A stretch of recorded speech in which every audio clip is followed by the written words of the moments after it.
Guys, welcome back to our channel voice of ఎస్ట్రీ. Guys, మనకు 24 hours romance web series episode 9 కోసం చాలా ఈగర్గా wait చేస్తున్నాం. అవునా కాదా?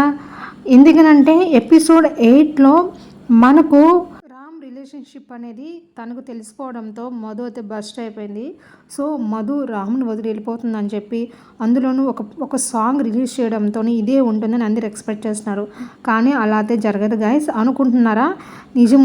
ఎందుకంటే రామ్ను వదిలి మధు అయితే వెళ్ళదు. ఇది పక్కాగా అయితే నేను చెప్పగలుగుతాను. కావాలంటే ఎపిసోడ్ 9 చూసి మీరు ఈ పర్టికులర్ వీడియో కింద కామెంట్ చేయండి.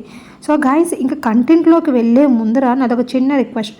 వీడియోస్ చూస్తున్నారు కానీ లైక్ చేయడంలో లైక్ చేస్తే నాకు కొంచెం మోటివేషనల్గా, కొంచెం ఇన్స్పిరేషనల్గా ఉంటుంది. సో మరిన్ని ఇంకా యాజ్ ఎర్లీ యాజ్ పాసిబుల్ మీ ముందుకు రానాడికి ఇంకొంచెం ఎంతూజియాజం ఉంటుంది guys.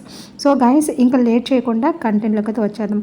24 hours romance web series episode 9 అనేది ఎప్పుడు రిలీజ్ అవుతుందంటే ఎగ్జాక్ట్గా మనకు జూలై 2 అయితే రిలీజ్ అవబోతుంది కదా. జస్ట్ ఒక 3 days మాత్రమే ఉంది. మళ్ళీ చెప్తున్నాను, జూలై 2 అయితే రిలీజ్ అవబోతుంది. సో గైస్, క్యాలెండర్లో నోట్ చేసుకోండి. మీకు టైం చెప్పాలి కదా. ఎగ్జాక్ట్గా మనకు జూలై 2 7 PM అయితే 24 hours romance web series episode 9 అయితే రిలీజ్ అవుతుంది. Do subscribe to our channel. Bye bye.